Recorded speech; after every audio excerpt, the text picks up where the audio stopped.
Hi there guys, Sam here. You join me again in the Golf R on what is a wet yet sunny and reflective lunchtime.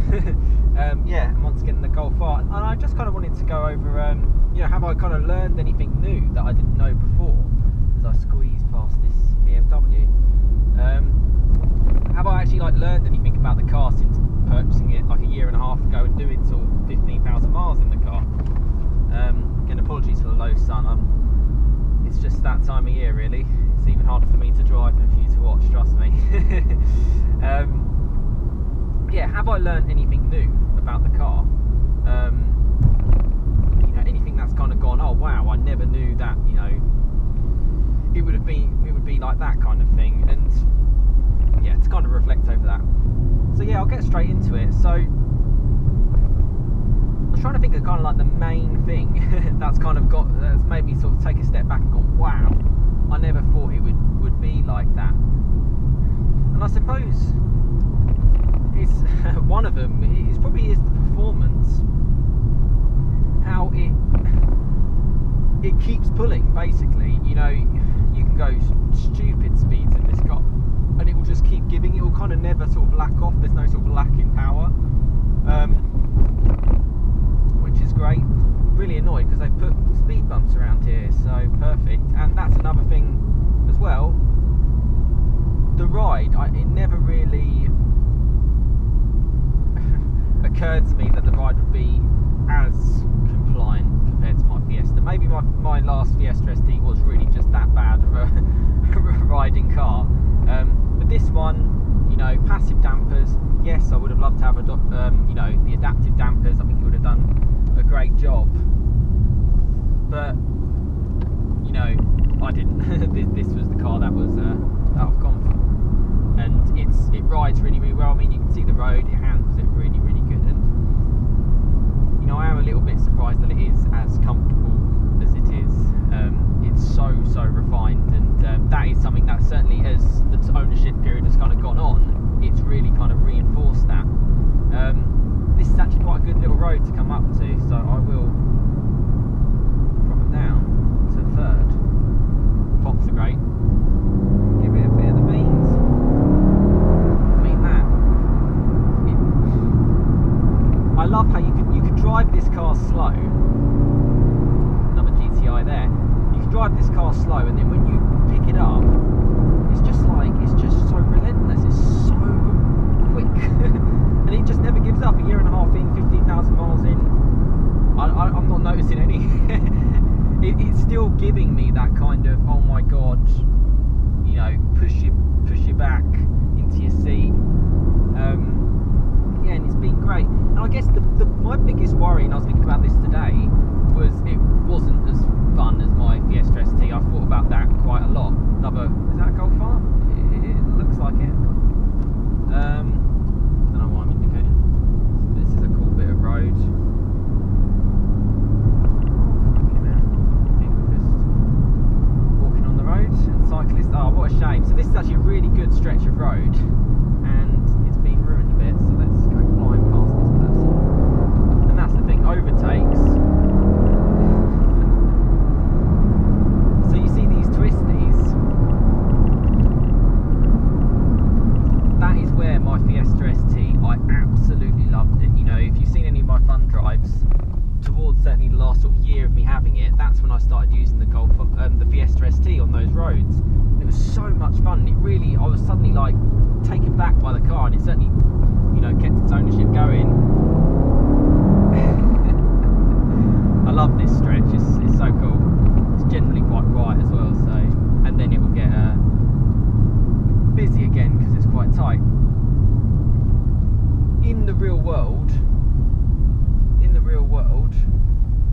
as you like stuff like that, there aren't that many twisties. There's not that many sort of twisty B roads that you can always go round sort of day to day. And I kind of seek them out, and I want to seek them out in this car to enjoy it. And I think that's really a good thing of the car, and it's why I love it so much, and it's as fun as it is.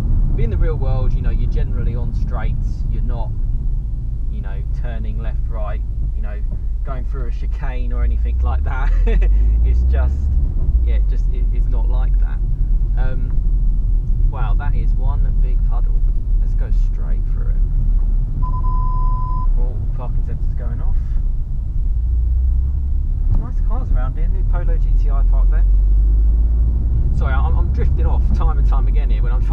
trying to speak.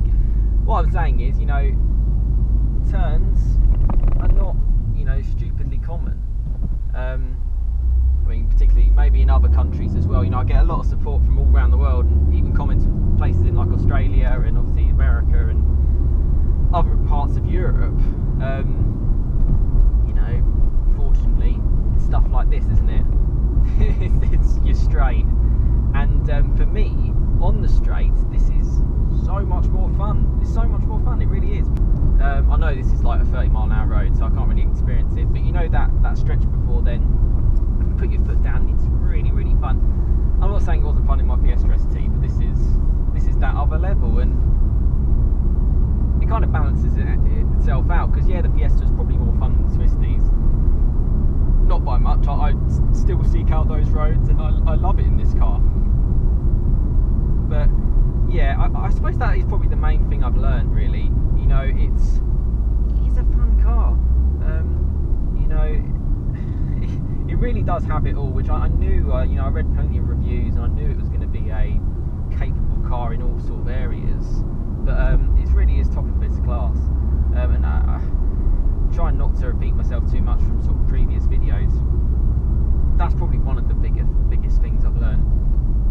I've probably taken this car on more fun drives than I probably have done on my Fiesta ST. And the thing is, although the Fiesta ST, you know, when you didn't drive for a while, you really wanted to drive it. In truth, once you're sitting in it and it's rattling around and it's quite uncomfortable on some long journeys, if the road's not smooth. Yeah, it's not.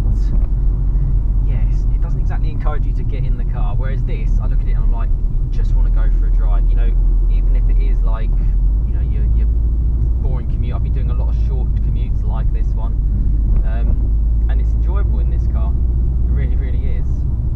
And yeah, it's definitely a standout feature of it.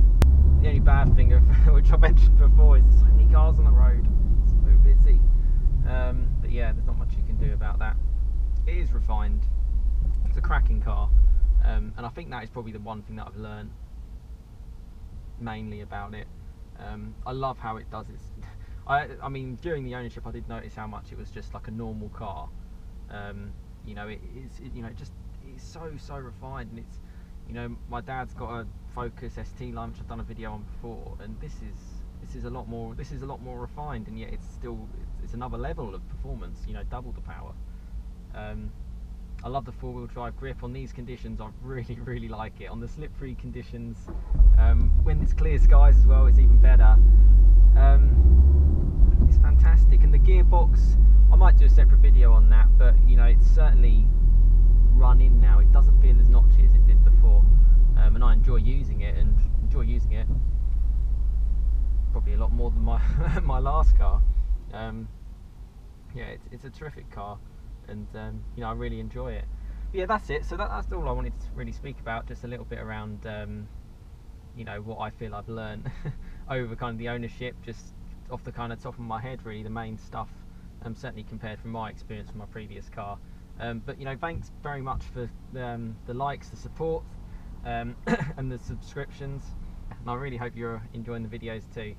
But yeah, please like, share. Again, I've mentioned it a few times, you know, trying to build the community, so sharing's a big part of it. You know, it's all around my Golf R ownership if you're new to the channel. Yeah, and please like and subscribe, and I will see you again next time for yeah, certainly a few more videos before the year is out. Yeah, thanks very much for watching, and I'll see you again next time. Cheers, guys.